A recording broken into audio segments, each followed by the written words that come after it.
Muy buenas noches, bienvenidos a una nueva edición de San Nicolás Debate, el programa de la Federación de Comercio e Industria en su temporada número 26, hoy con una edición especial y con una invitada especial. Buenas noches, Agus, gracias por acompañarnos. Buenas noches, un placer, ¿cómo estás? Muy bien, ¿y vos? Bien, tanto tiempo. Tanto tiempo, bueno. Tenemos una gran propuesta para esta noche, les decía, porque en el primer bloque del programa vamos a tener un tema vital, urgente, como es las nuevas lógicas de la educación, sobre todo en este contexto de pandemia, y con un educador, con un investigador como es Mariano Nardowski. Y después, bueno, vamos a dar vuelta la página, el segundo bloque, y nos metemos con los medios ahora. Exactamente, vamos a hablar con Fernando Curas, que es el director del Diario El Norte y de Radio U, a la que pertenecemos. Vamos a estar hablando un poco de las nuevas tecnologías, de esta nueva etapa del diario y de la radio, por supuesto. Por supuesto, y el aporte que tienen los medios en la sociedad. Después, por supuesto, Siempre. Todas las cuestiones que tienen que ver con la Federación de Comercio, con una celebración muy especial del Día de la Industria, que es hoy, en estos tiempos que estamos viviendo, y bueno, y con perspectivas a futuro. Como lo ve, un programa dinámico para no perdérselo, así que quédense en su casa, que de esta forma ya comienza San Nicolás Debate. Hola, soy Liliana Calabro y en un día puedo resolver muchas cosas. Lo que no podía resolver es el problema de la humedad.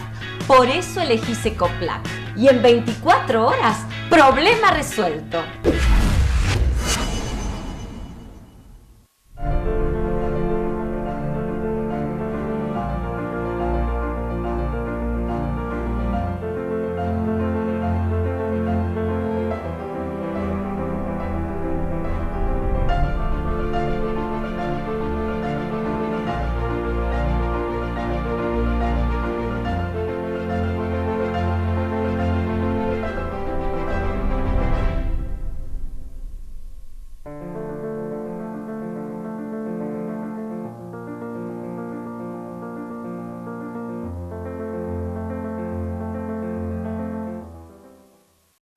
Descubrí la nueva Ford Territory en Giorgi. Combinación perfecta de diseño y funcionalidad, con sistema de asistencia a la conducción. Ford Copilot 360. Nueva Territory, adaptada para avanzar. Giorgi, concesionario Ford en San Nicolás. Consulta nuestros horarios de atención bajo protocolo de prevención COVID-19 en www.giorgiford.com.ar.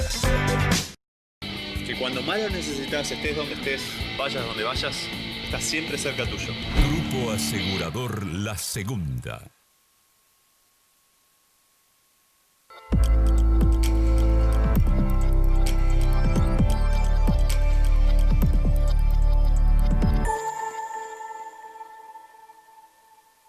En Banco Macro queremos acompañar a tu empresa. Te presentamos una línea de crédito con una tasa especial de 24% para afrontar las obligaciones corrientes de tu empresa, exclusiva para pymes y empresas prestadoras de salud. Conoce más en macro.com.ar/empresas o saca tu turno online. Macro, cerca siempre. En San Nicolás, Neumáticos Pirelli es Paluzzi Neumáticos Sociedad Anónima. Toda la gama Pirelli para autos, camionetas, camión, tractor, industrial y vial. Pirelli es Paluzzi Hermanos Neumáticos, Avenida Sabio 362. El equipo de Fórmula 1 al servicio de su auto.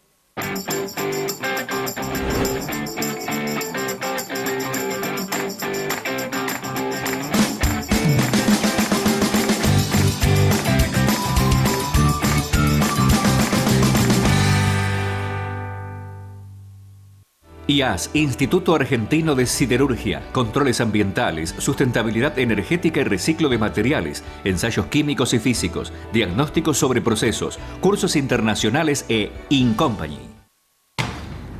Bueno, muy buenas noches, Mariano Nardowski, educador, docente. Gracias por estar en San Nicolás Debate. Hola, ¿cómo le va? Buenas noches.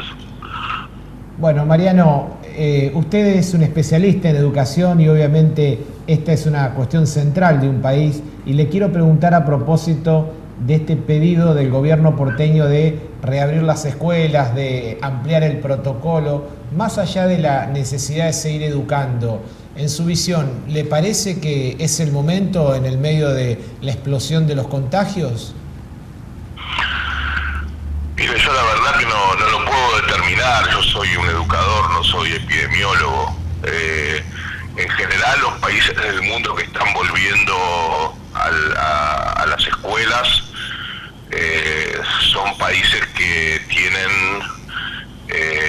la epidemia en remisión, que no es el caso de la Argentina.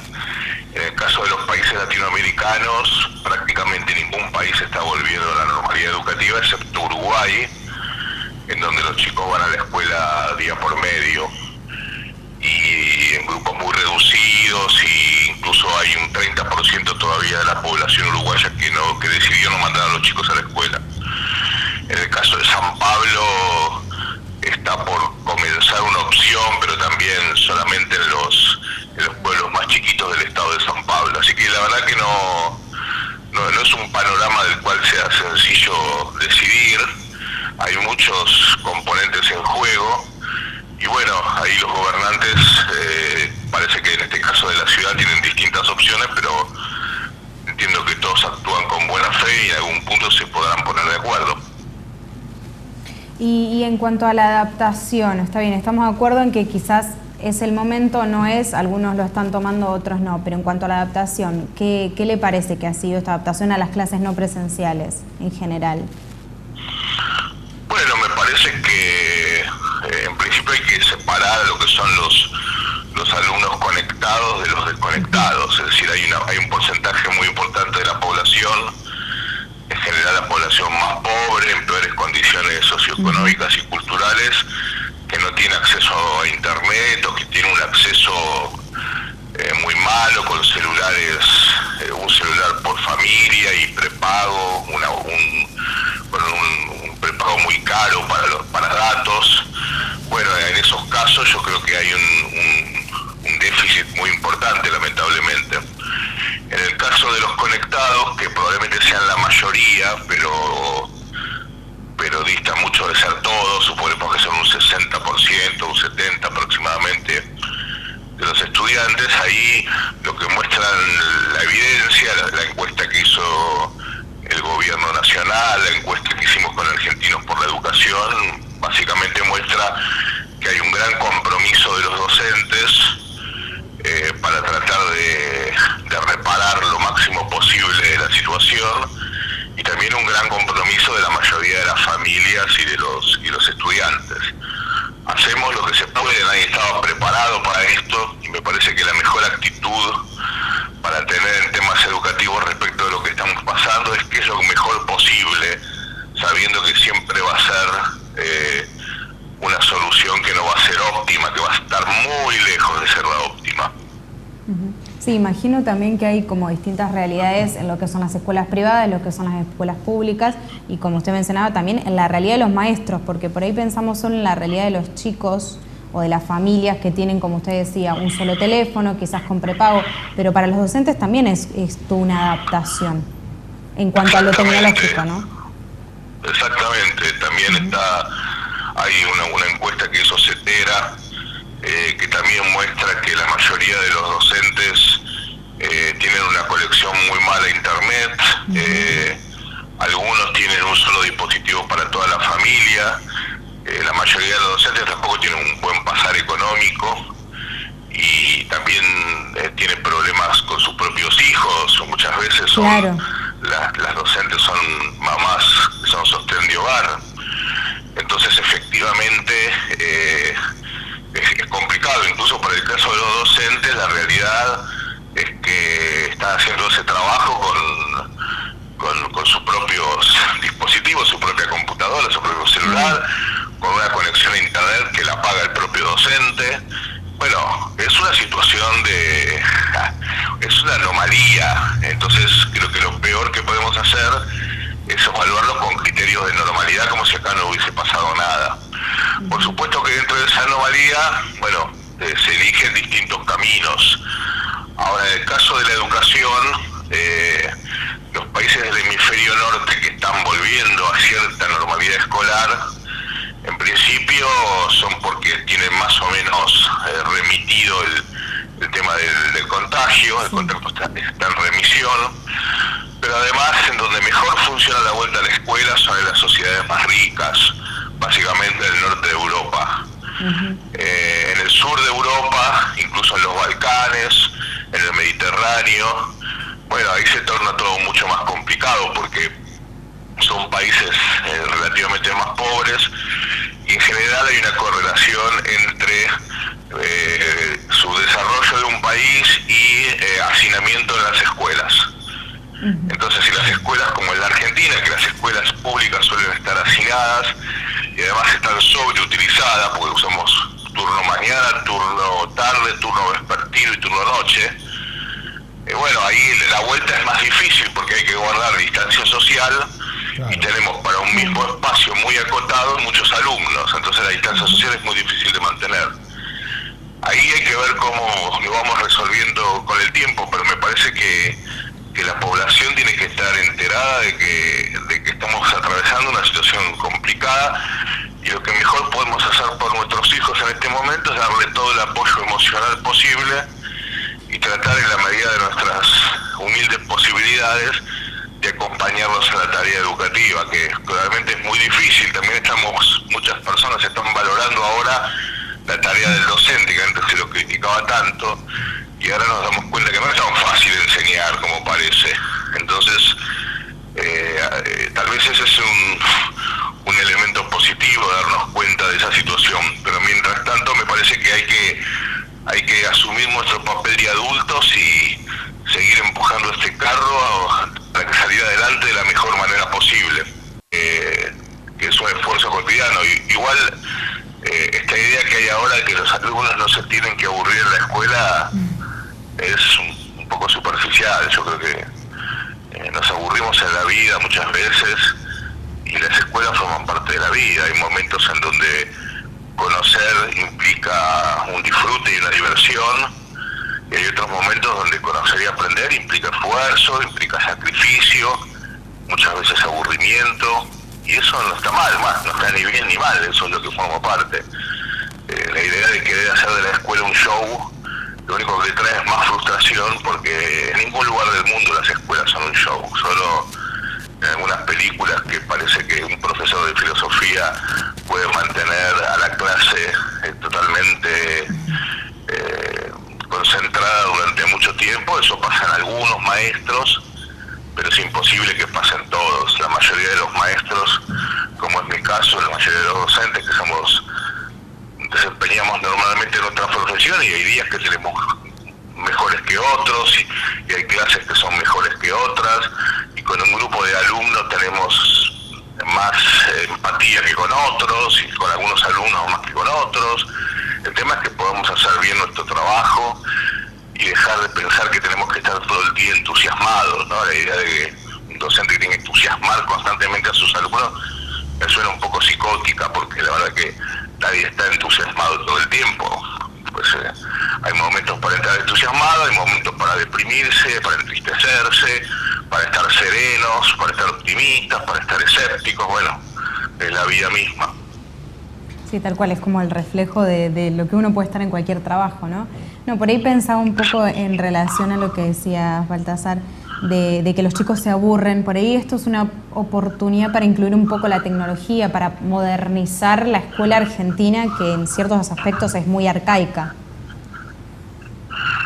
Bueno, relativamente. Yo creo que la escuela argentina, lo que muestran los datos, es que es tan arcaica o tan moderna como las escuelas de todos los países que tienen un desarrollo socioeconómico como el nuestro.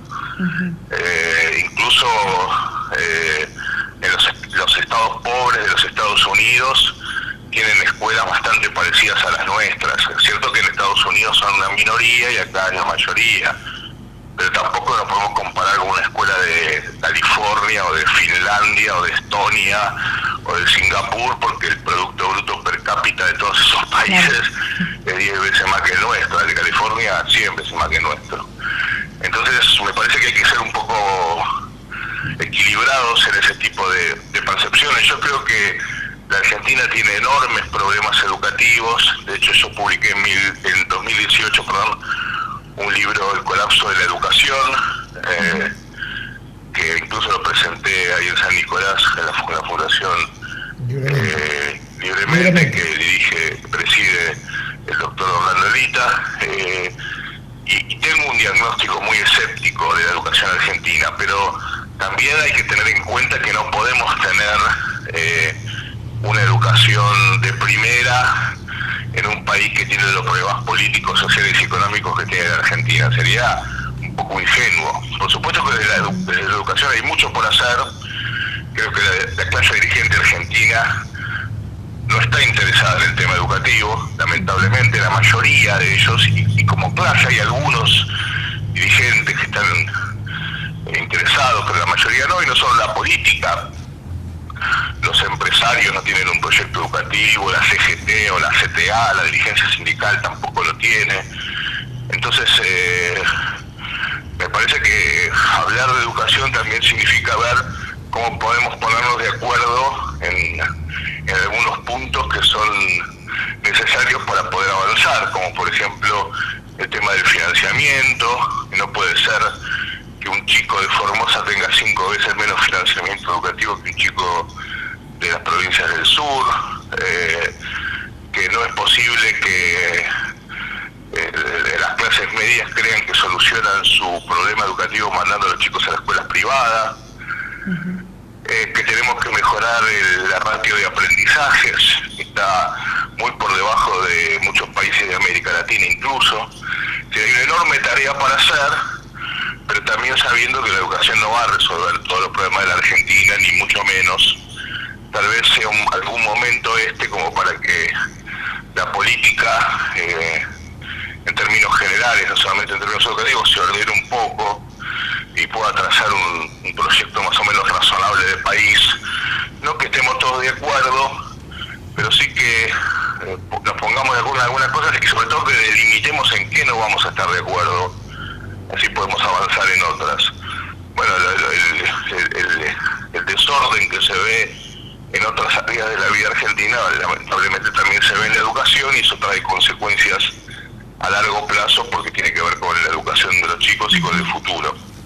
Mariano, usted dice que en definitiva no solo a los políticos, a alguna clase política, sino a la sociedad no le interesa seriamente la educación, y bueno, es un diagnóstico por supuesto pesimista sobre el tema, aunque real, pero digo, desde el punto de vista de la formación académica, ¿prepara o no prepara a los chicos, a los alumnos, a los estudiantes para este desafiante mundo laboral que estamos viviendo y el que va a venir? Bueno, en principio la respuesta es muy heterogénea. Algunas escuelas preparan y otras escuelas no preparan. Algunas escuelas trabajan mejor y otras escuelas trabajan peor. Pero ahí me parece que está el gran problema de que nuestros sectores medios y altos, que la clase media y la clase alta de la Argentina, creen que se salvan mandando a sus hijos a escuelas privadas porque creen que sus escuelas son mejores. Es la gente que dice: la educación en la Argentina está mal, pero la escuela de mi nene está bien. Y esto tampoco es cierto. Vos sabés que las pruebas PISA que se toman cada 3 años y que miden el nivel de aprendizaje de 70 países, entre los cuales está la Argentina, que desde el principio participa de las pruebas PISA, los chicos para PISA 2018, que es el último resultado que tenemos, los chicos argentinos de nivel socioeconómico alto tienen peores resultados que los chicos españoles de nivel socioeconómico bajo.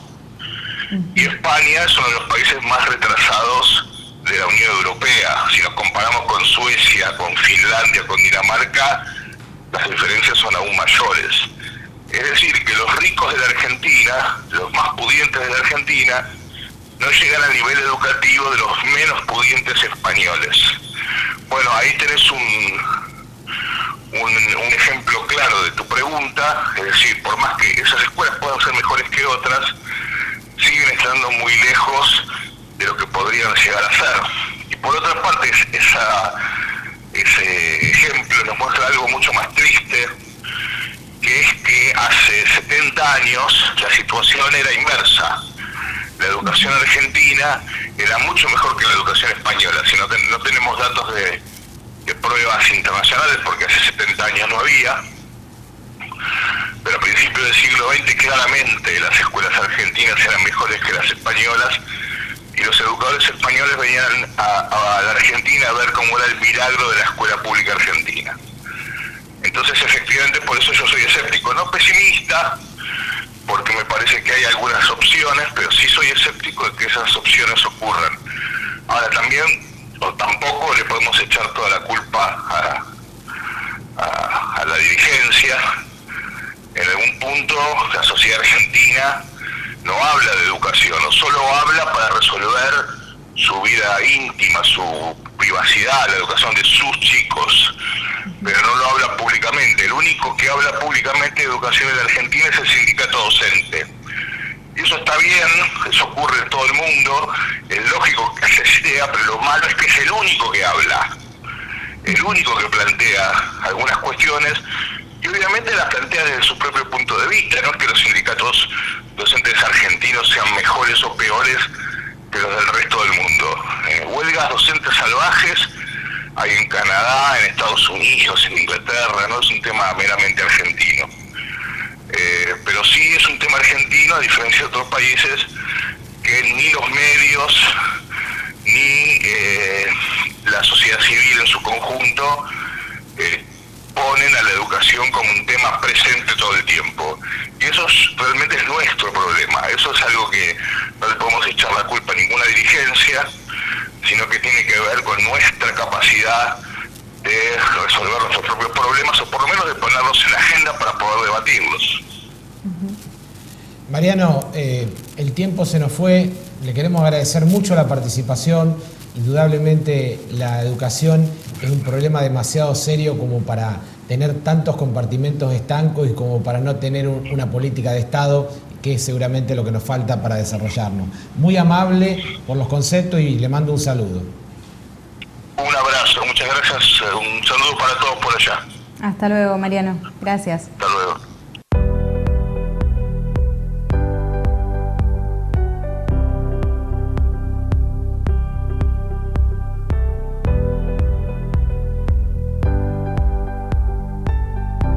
Expertos en nutrición desde 1977.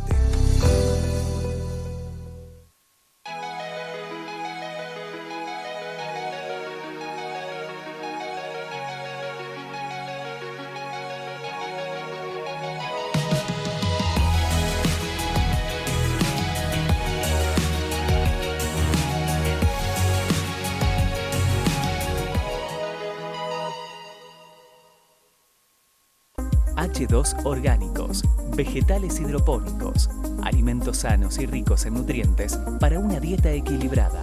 Visítanos, conoce y adquirí nuestros productos en www.h2orgánicos.com. Hay un equipo que está acá, que cuando más lo necesitas, estés donde estés, vayas donde vayas, está siempre cerca tuyo. Grupo Asegurador La Segunda. Soman San Nicolás, Sociedad Anónima, fabricación y montaje de estructuras y cañerías, construcciones de obra de ingeniería civil, servicios complementarios para el transporte marítimo.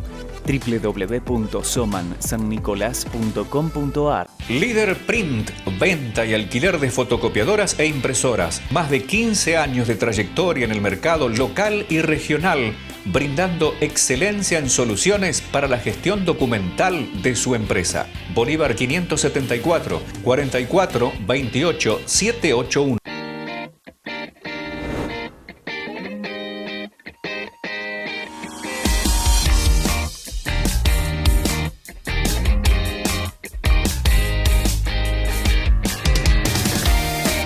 Hola, soy Liliana Calabro y en un día puedo resolver muchas cosas. Lo que no podía resolver es el problema de la humedad. Por eso elegí Secoplac. Y en 24 horas, problema resuelto.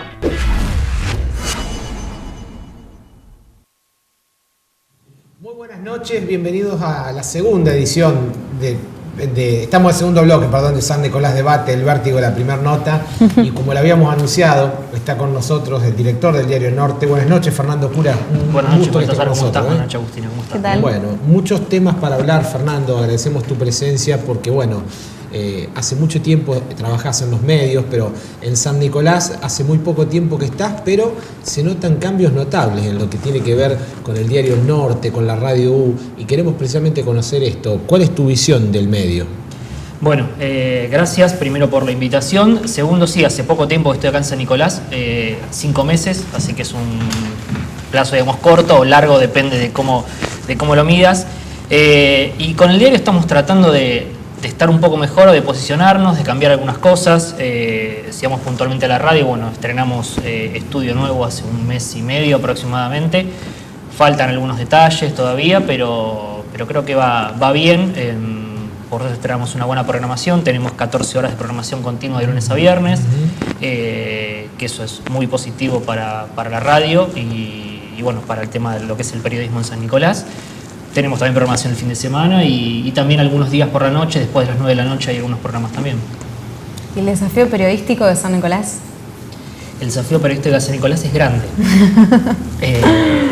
O sea, cada vez que puedo lo comento, lo cuento, que es un desafío muy importante.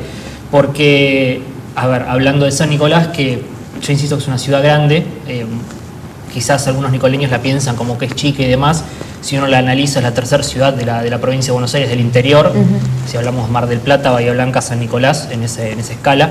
Pero fuera de eso es un lugar muy, muy importante y también hay una cuestión que lo que implica el diario, que es el desafío del papel. Sí. El Norte es uno de los pocos diarios del interior de la provincia de Buenos Aires que imprime todos los días. ¿El resto cómo imprime? Y 2 veces por semana o 3 veces por semana, depende. Creo que si no me falla la memoria, estamos entre los 5 o 6 diarios que imprimen de lunes a lunes en la provincia de Buenos Aires. Siempre hablando del interior, ¿no? Sí, sí. O sea, porque si hacemos el comparativo obviamente con La Plata, que yo lo saco de este análisis, pero no tenés, digamos, una cantidad de diarios importantes, teniendo en cuenta los 135 municipios de la provincia de Buenos Aires. Entonces, sobre 135 municipios, si querés descontar los del AMBA, te quedan aproximadamente 80, 90 municipios, solamente son 5 o 6 diarios los que imprimen de lunes a lunes. Fernando, en el marco de esta modernización, de este cambio de gestión que le estás imprimiendo al medio, al diario, a la radio, a la web, lo que mucha gente está captando, el oyente, el lector, es la generación de mayor cantidad de contenidos, digamos, no solo por supuesto con lo que hoy en día más suscita la información que es el COVID, sino de un montón de información en general, el rol de los periodistas. Bueno, en todo eso estás como, de hecho, manejando esta orquesta. Sí, por eso lo insisto yo con la palabra quizás a veces repetitiva del desafío, pero la idea es poder mostrar al diario desde otro lugar. O sea, nosotros entendemos que tenemos un público fiel y cautivo en relación al papel, pero bueno, cuando yo llegué, digamos que el diario no le daba tanta importancia a las redes sociales y a la web, digamos. Y la idea fue empezar a cambiar esa dinámica, cambiar incluso el comportamiento de los chicos que trabajan en el medio, que la verdad que le pusieron una predisposición excelente, se sumaron enseguida a la idea, al proyecto, y eso es muy importante, y es muy importante que se contagie el grupo de esas cosas.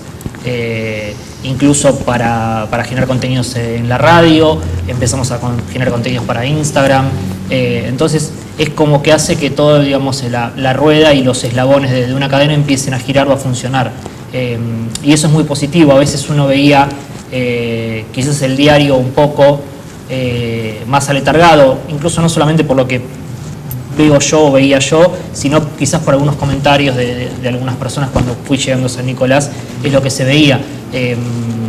Es como que estaba un poco alejado de lo que la gente ve en las redes y demás. A veces ocurría que una noticia iba al papel y quizás iba al otro día o horas más tarde a la web, y hoy quizás los formatos, no solamente en Argentina, hablando de medios grandes, sino en el mundo, son distintos. Yo de todas formas soy un gran fanático del papel, pero entiendo que va perdiendo un lugar. Entonces uno tiene que tratar de trabajar el papel con algún dato más, con alguna información un poco más larga, con algún detalle, tratando de mejorar lo que se pueda. Obviamente estamos en un proceso que va a llevar un tiempo terminar de plasmar toda la idea del diario de papel del Norte y empezar a cambiar algunas cuestiones. Se fueron corrigiendo algunas y faltan un montón más. Pero sobre lo que es web o redes, tenemos el proyecto de ir creciendo y mejorando un montón de aspectos, incluso con la idea de hacer más formatos audiovisuales para lo que es tanto Facebook o Instagram.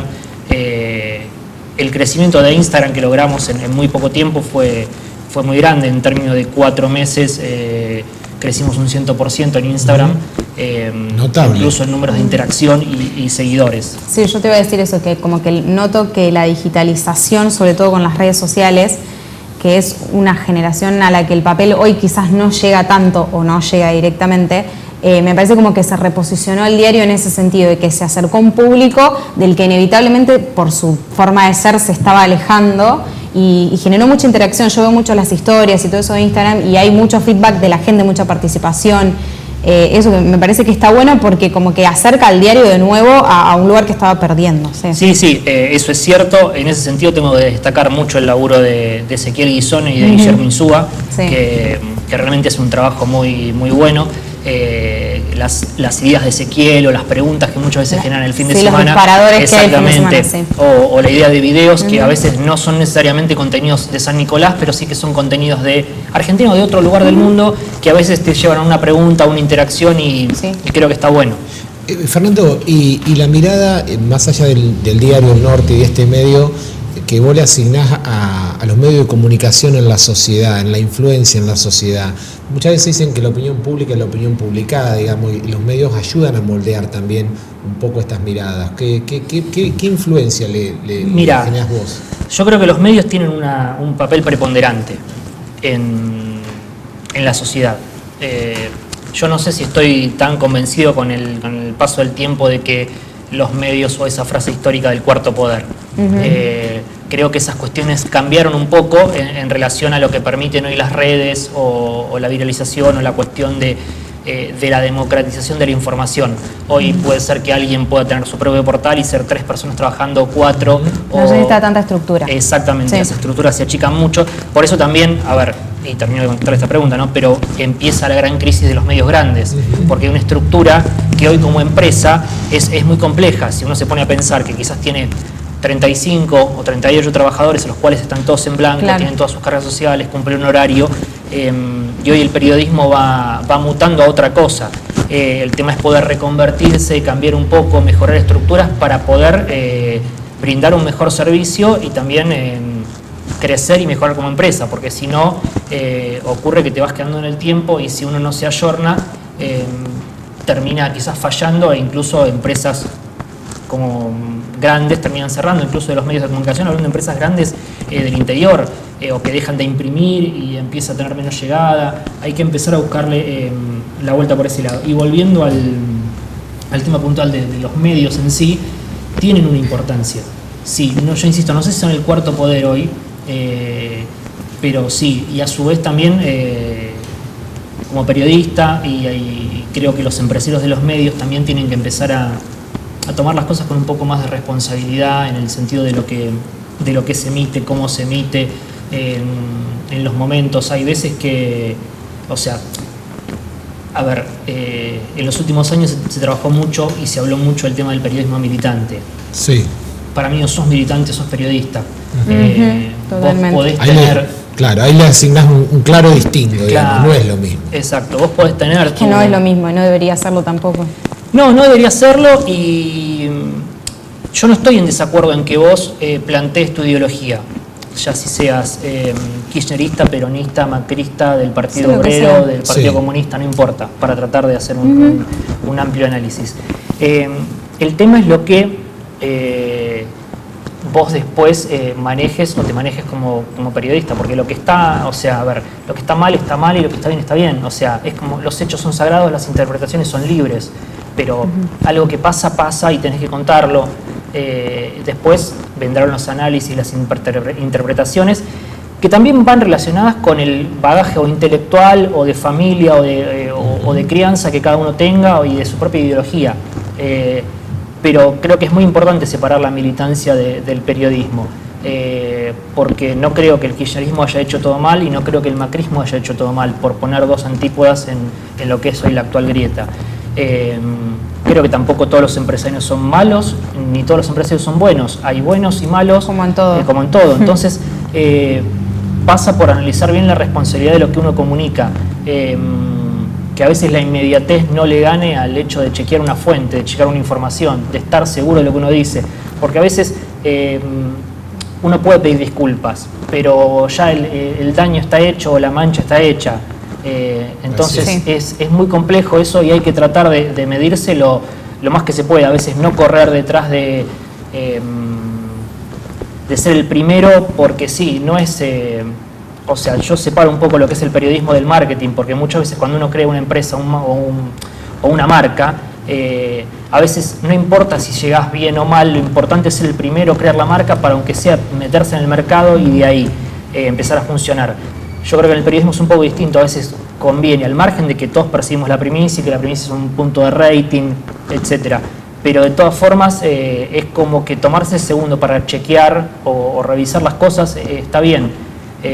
Y viendo eso, analizando eso, yo creo que lo que es el minuto a minuto terminó perjudicando a la televisión y no mejorándola.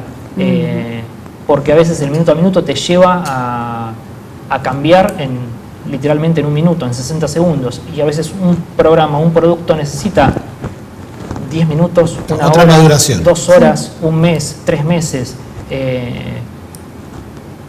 A ver, tenemos el ejemplo claro, si lo que fue Showmatch, Videomatch y demás cuando arrancó. O sea, si uno hubiera medido a Videomatch por rating o por minuto a minuto, no habría sido el éxito que fue para la televisión argentina. Después discutimos si te gusta, si no te gusta, si es bueno o es mal producto, según el gusto de cada uno. Pero si nos basamos solamente en el mínimo resultado, es muy difícil.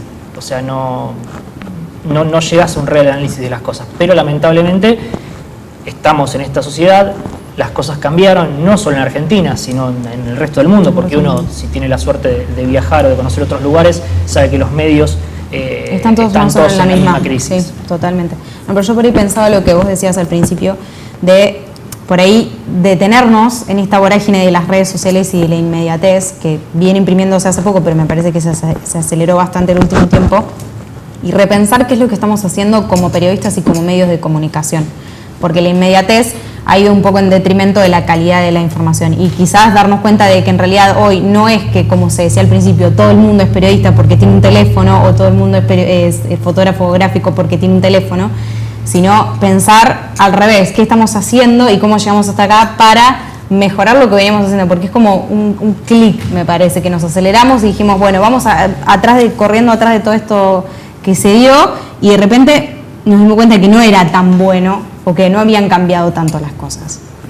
Es que no sé si es tan bueno y ahí soy contradictorio porque tampoco sé si es tan malo. O sea, es una cuestión de que me la voy preguntando porque yo soy de una generación que creció sin el teléfono celular, que lo tuvo ya de más grande, que crecí yo soy del conurbano, por ejemplo, de Buenos Aires, y no había teléfono en todas las casas. O sea, teníamos 6 canales de televisión, el cable llegó cuando yo era chico, pero no nací con el cable. Entonces, todas esas cosas nos cambiaron en los últimos 10 años. Ustedes piensen que hace 10 años no había WhatsApp. Sí. No había redes sociales. Claro. Que nos parece algo exacto, sí, en realidad podemos decir que Facebook sí, porque Facebook es de 2007, Twitter creo que es de 2009, pero WhatsApp en el 2010 no existía, por ejemplo. Era un mensaje de texto. Hermano. Exactamente, era mensaje de texto y lo que cambió la comunicación WhatsApp, porque a ver, había aparecido lo que era BlackBerry. Claro, que tenían esos chats. Exactamente, que era el chat de BlackBerry, dame el pin de BlackBerry para poder estar comunicado, y el que no tenía pin quedaba, o que no tenía BlackBerry quedaba por fuera. Sí. Ya en el 2010/2011 empezaron a aparecer los teléfonos con WhatsApp y demás, entonces empezó a cambiar todo eso y se agregó Facebook mucho más uso, y apareció Instagram, Twitter, entonces eso fue cambiando. No sé si es bueno o es malo. Creo que tenemos que ir acomodando las cosas y estamos aprendiendo mientras van dando. O sea, somos una generación que no está habituada a eso y aprende mientras va funcionando. Sí, las generaciones, digamos que posteriores a nosotros, o sea, los chicos de 20, 21, 22 años, o 16, 17, 15 también, tienen otra dinámica y otra relación con las redes. Entonces creo que tenemos que ir hacia ese camino y habituándonos. Y en relación al hecho de que un teléfono, una foto no te hace periodista o sí, hay muchos periodistas que por ahí le temen esa situación o se sienten un poco. Yo estudié una carrera de 5 años, yo estudié una carrera de 4 años, yo hice una especialización, yo tengo 2 máster, y viene alguien que es creativo y viene un youtuber y hace pseudo periodismo para algunos, y tiene más, y genera más contenido y tiene más seguidores y factura más, y yo que me maté estudiando no. Bueno, quizás es porque el periodista a veces no terminó de entender que las cosas, no se terminó de dar cuenta que las cosas un poco cambiaron, que la dinámica cambió. Vuelvo a lo mismo de hace un rato, si vos no te terminás ayornando, el futuro te termina llevando puesto. Es inevitable en ese aspecto. Reinventarse. Pero te puede pasar en cualquier profesión, no es solo en cualquier profesión. al periodismo. Es una cuestión de histórica, una profesión que era hace 50, 60 años el limpiabotas o el lustrabotas en Buenos Aires, hoy no existe más prácticamente, salvo algunos lugares muy puntuales, y así pasando por un montón de profesiones que quizás eran oficios, y esos oficios están corridos del sistema. Fernando, en esta tentación que muchos gobiernos tienen, independientemente de la ideología, de poder controlar la información, de poder controlar a los medios, digo, hoy día en la Argentina, ¿crees que se vive una verdadera libertad de prensa? Y en la misma pregunta te quiero consultar si se puede tener libertad de prensa sin tener libertad de empresa. Buena pregunta. Mira, yo creo que en Argentina sí hay libertad de prensa. Creo que por lo menos desde muchos años para acá, hablemos después de la vuelta de la democracia y demás, yo creo que sí. A ver, no me tocó trabajar en esos momentos, obviamente soy un poco más chico, pero si nos ponemos a pensar, no sé, de 2003, 2004 para acá, por ejemplo, sí, hay momentos en que uno recibe algún tipo de presión, eso es innegable. O sea, decir que nadie no recibió un llamado, un WhatsApp de alguien que te diga, che, mirá, por ahí no me critiques tanto, che, no me estás matando. Eso pasa. No saques esta información. Claro, no sé si no saques esta información. La verdad que no puedo decir eso. Yo siempre trabajé con absoluta libertad. Tuve la suerte de todos los medios en los que lo trabajé o los jefes que tuve que me dieron una libertad absoluta para trabajar y poder publicar o decir o tener la información que yo pretendía o necesitaba decir. Sí, quizás a veces pasa que algún jefe de prensa o algo por el estilo te escribe o te recomienda, che, no me mates con esto, insisto, no me mates, es figurativo. Más a modo de comentario por ahí que otra cosa. Exacto.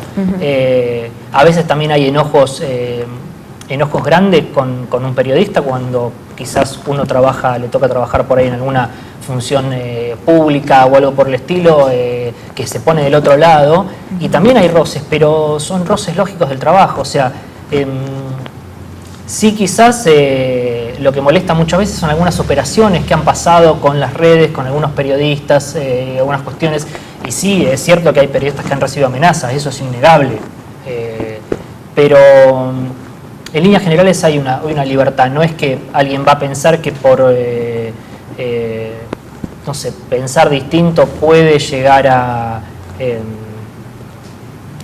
no sé, a que lo secuestren o algo por el estilo, como ocurrió en otros países de Latinoamérica y demás. No lo veo de esa forma. Sí que hay obviamente disputas de medios, de empresas con gobiernos de un lado y del otro, y victimizaciones y exageraciones, y siempre las va a haber. Yo siempre insisto, me sentí con libertad de trabajar. Sí, algunas cuestiones quizás no me han gustado, algunos tratos no me parecieron correctos de parte de algunos funcionarios en algún momento de algún gobierno, pero somos todos seres humanos que también esas cosas se pueden aclarar. Vuelvo a lo mismo, sé que hubo periodistas que recibieron amenazas, o quizás, insisto, las operaciones en las redes sociales gana tanto, mostrar un recibo de sueldo y demás. Pero eso ya no atañe a otra cuestión más una pelea personal y no de una libertad de expresión del medio. Bien. Fernando, como dijiste al comienzo, hace 6 meses, 5 meses que estás en San Nicolás y estás abocado a esta gestión, ya te consideramos un nicoleño más, pero en esta visión, en esta mirada que de alguna manera diste cuenta al comienzo cuando decís que San Nicolás de hecho es una ciudad muy importante de la provincia de Buenos Aires y de la Argentina, ¿qué visión tenés de San Nicolás y sobre todo de las perspectivas del desarrollo de la ciudad? Yo creo que San Nicolás necesita desarrollarse más, como toda ciudad grande. Creo que va bien, que está bien lo que está haciendo la ciudad. Es una ciudad que mejoró mucho. Yo me acuerdo de haber venido algunas veces hace algunos años, quizás viajando a Rosario, pasando por San Nicolás, distintas alternativas. Y es una ciudad que creció, que mejoró. Si uno ve el centro de San Nicolás, las peatonalizaciones, los bajo nivel, lo que es el Parque de la Costanera, uno ve que es una ciudad que, ni hablar el autódromo, me ha tocado venir a trabajar al Expo Agro, por ejemplo, sí, al predio, y la verdad que es un gusto venir desde Buenos Aires, desde otro lugar, y poder estar en San Nicolás y poder trabajar en Expo Agro. Y eso es una realidad, que es un trabajo genuino, al margen de que sea una temporada o lo que sea, genera trabajo para la ciudad, lo mismo que genera el automovilismo cuando viene el turismo carretera, el Super TC 2000, el turismo nacional, el estadio nuevo, que lamentablemente en la pandemia no se pudo estrenar, quedó ahí. Pero hay una cuestión. Sí hay que, yo creo, trabajar en el tema de las empresas y en la mentalidad de la gente también, en que es importante, o sea, apostar a la ciudad, apostar a crear trabajo, que es muy, muy importante. Fuera de eso, yo creo que veo bien la ciudad, la veo creciendo. Obviamente en un marco hiper complejo como es la pandemia, y en un marco hiper complejo que era anterior a la pandemia, los últimos dos años del gobierno de Macri, que no fueron fáciles para muchas empresas o para mucha gente que apostó a poder emprender algunas cuestiones. Entonces, sacando todo eso, yo creo que a San Nicolás la veo una ciudad pujante y en crecimiento. Bueno, Fernando, el tiempo se nos fue. Te queremos agradecer muchísimo tu presencia, realmente tu visión de los medios, de nuestra ciudad, y desearte el mayor éxito en la conducción del diario que ya lo estás teniendo, y sobre todo para la contribución de los nicoleños que necesitan, y siempre nos ha parecido el Diario del Norte un diario importante, pero indudablemente este ayornamiento les viene bien a todos. Gracias por la invitación. Muchas gracias. Bueno, se nos fue el segundo bloque, Agus. Se nos fue. Pero bueno, es así, la televisión es así. Ahora nos vamos muy rápido a la pausa, y cuando regresemos, el bloque institucional.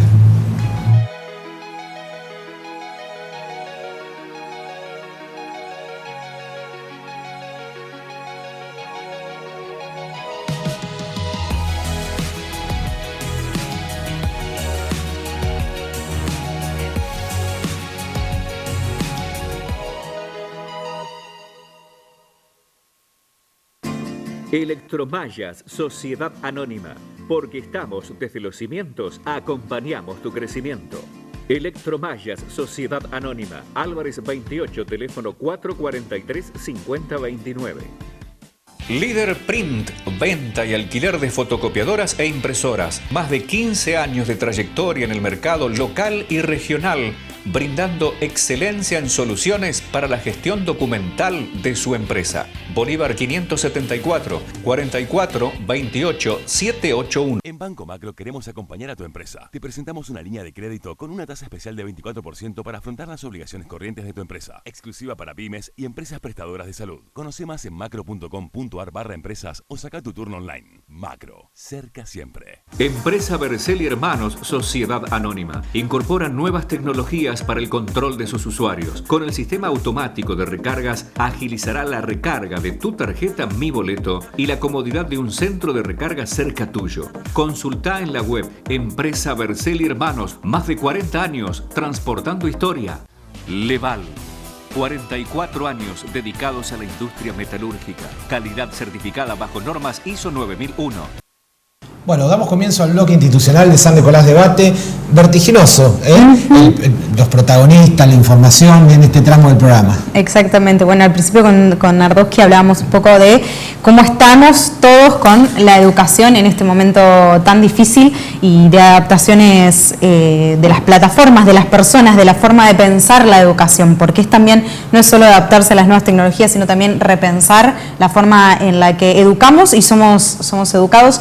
Y me parece importante por lo menos resaltar esto que él comentaba de la empatía, ¿no? Sí. De darnos cuenta que estamos todos subidos al mismo barco, nos afecta más, nos afecta menos, pero pensar siempre en el otro, en cómo está viviendo el otro esta situación, en que quizás los otros no tienen acceso a al mismo ancho de banda, tienen un solo dispositivo por familia, y en un dispositivo, vos pensás que un dispositivo tiene que trabajar una o dos personas, y además los chicos ir en simultáneo, asistir a clases tenés 2 o 3 hijos con un dispositivo. ¿Cómo haces para que todos vayan a clase? Bueno, tal por cual. ejemplo. No, gran cuestión de las enormes asimetrías que tenemos, entre otras. Lo que pasa es que la educación, convengamos que es la base de un país. Y él también decía lo último, de que la educación es el reflejo de la sociedad en todos los países, y en la Argentina más que nada se está viendo cómo estamos socialmente en la educación. Claro, y vos fíjate que si bien indudablemente las prioridades de un país pasan por la inversión y el presupuesto, hemos tenido, años y gobiernos que han apostado muy fuertemente a la inversión en educación, pero nunca se tradujo eso mucho en calidad educativa. Entonces esto también, esos niveles, esos reflejos, por ahí, en la pandemia, donde todo emerge, también se notan estas desigualdades que comentás. Pero todo se acentúa. Todo se acentúa, pero en el segundo bloque, hemos tenido a Fernando Curas, el director del Norte, con una nota refrescante en el cual, nos puso un poco en perspectiva acerca de los medios, los que participamos nosotros y los que mira la gente y escucha. Ahí podemos hablar un poquito más desde el otro lado de la vereda, ¿no? Del otro lado de la vereda. Pero indudablemente nadie puede estar al margen de la opinión pública, sobre todo en un tiempo en donde la información viaja de una manera, pero veloz, vertiginosa. Es que es esto mismo, es la tecnología, en vez de estar aplicada a la educación, está aplicada a la información y a la comunicación. Cómo nos cambió lo que él decía, el tema de WhatsApp, de cómo nos comunicamos de una forma diferente, cómo recibimos las noticias y cómo interactuamos con, por ejemplo, un medio de comunicación como el diario. Tal cual. Pero lo importante me parece en orden a todas esas cosas, incluso en cuestiones que se debaten a nivel nacional acerca de si se intervienen o no más en el sector de las telecomunicaciones, que es un gran debate que debiera darse como otros debates en la Argentina. A mí me parece importante siempre propender a la libre competencia, a la pluralidad de voces, donde el televidente, por supuesto, el oyente, el lector, tenga ese abanico como para poder discernir. Totalmente, y eso hace que todos nos motivemos e intentemos mejorar. Tal cual.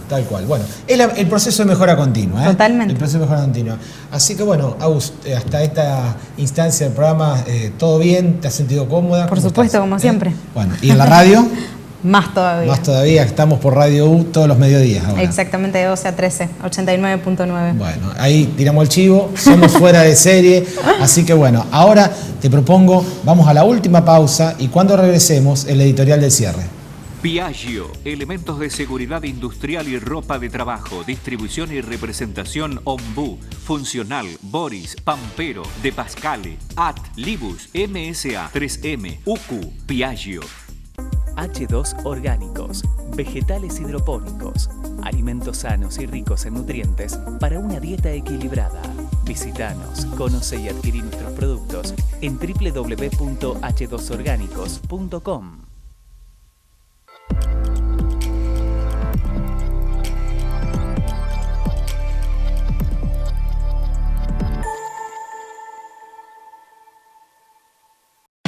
Descubrí la nueva Ford Territory en Giorgi. Combinación perfecta de diseño y funcionalidad. Con sistema de asistencia a la conducción. Ford Copilot 360. Nueva Territory. Adaptada para avanzar. Giorgi. Concesionario Ford en San Nicolás. Consulta nuestros horarios de atención bajo protocolo de prevención COVID-19 en www.giorgiford.com.ar. Pirelli es Paluzzi Neumáticos Sociedad Anónima. Toda la gama Pirelli para autos, camionetas, camión, tractor, industrial y vial. Pirelli es Paluzzi Hermanos Neumáticos, Avenida Sabio 362. El equipo de Fórmula 1 al servicio de su auto. Entre SRL, más de 40 años aportando a la sociedad ingeniería de sanidad ambiental. IAS, Instituto Argentino de Siderurgia, control de recipientes sometidos a presión, capacitación en soldaduras y códigos ASME, calderas, combustión y refractarios, caracterización de materiales y análisis de falla.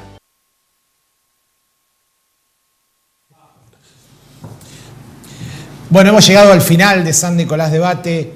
Qué decirles que hoy es el Día de la Industria, se celebra el Día de la Industria Nacional, en tiempos complicados de pandemia y donde, indudablemente esto emerge porque la Argentina tiene un vasto sector industrial. Solo en las pymes estamos hablando de 600.000 empresas que incorporan, dan mano de obra a 75% de la población, y en ese sentido es un sector sumamente dinámico.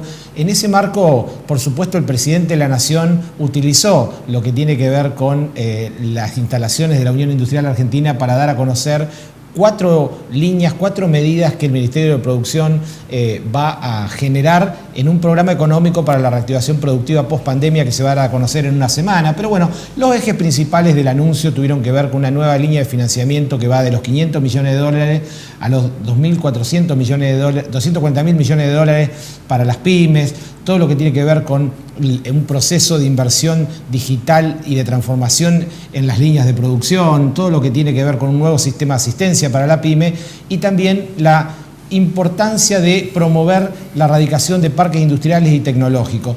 Todas estas medidas son muy pero muy importantes. Siempre decimos que se necesita, por supuesto, un plan económico integral, porque también los industriales hicieron conocer sus reclamos en el sentido de que necesitan una reforma tributaria, quieren ser consultados no como fue en la ley de teletrabajo, todo lo que tiene que ver también con algunas medidas que se están preparando en torno a bajar aportes patronales a aquellas empresas que tomen muchos más trabajadores, el regreso de las líneas de financiamiento a largo plazo que también necesitan para reactivar sectores postergados como los electrodomésticos, por ejemplo, se está preparando una hora 36, así que en esa línea está el gobierno preparando su plan económico, y la industria necesita, entre otras cosas, señales, un Estado que las promueva, que genere condiciones. Por ejemplo, desde el punto de vista tributario, necesita la rebaja del IVA y la eliminación del impuesto tan distorsivo como el impuesto al cheque. Desde lo laboral, una reforma laboral que contemple la baja de aportes patronales, pero también la creación de un fondo de desempleo. Se necesita tener un programa de energías renovables que ayude a generar las condiciones para que este insumo tan estratégico sea menos costoso, porque tiene mucha incidencia, por supuesto, en la estructura de costos, y se necesita restablecer un mercado interno con fuerte sesgo exportador. Hoy en día, con el tipo de cambio, con todo lo que tiene que ver con la brecha que hay entre el oficial y el paralelo, se pierde competitividad, hay impuestos distorsivos como las exportaciones, hay que rever nuestro sistema productivo y hay que generar condiciones para tener un país con una industria muy pujante y sobre todo para modernizar un capitalismo muy competitivo como el que nos hace falta. Bueno, escuchándote hay que revisar todos los rincones de la industria y de la economía. Y es que si no, no somos competitivos, perdemos puestos de trabajo. Es decir, necesitamos transformarnos. La sociedad se está transformando, el 2020 nos cambió la vida y, como decíamos en otros bloques, tenemos que reinventarnos. Así que me parece que esa es la dinámica. Es parte del desafío. Te quiero agradecer mucho, Agus, tu participación, tu mirada esta noche en San Nicolás Debate, como siempre. Nos vemos mañana. Así es, mañana nos vemos y con ustedes nos vemos mañana, como hace 26 años en Canal 2 San Nicolás, el sábado a las 22 horas, el domingo a las 18:30 horas. Cuidémonos, seguimos en fase 4, se ha recuperado el regreso de bares, restaurantes, con protocolos, con el 50% de la ocupación, pero son momentos más que nunca para no relajarnos. El coronavirus no tiene todavía una vacuna, está teniendo un impacto en la Argentina y en el mundo cada vez más fuerte, y lo más importante es preservar la vida. Por eso, como siempre, caminemos con barbijo, con distancia social, pero más que nunca con cercanía afectiva. Les quiero agradecer muchísimo su participación y nuestra cita es el próximo miércoles. Hasta entonces. Buenas noches.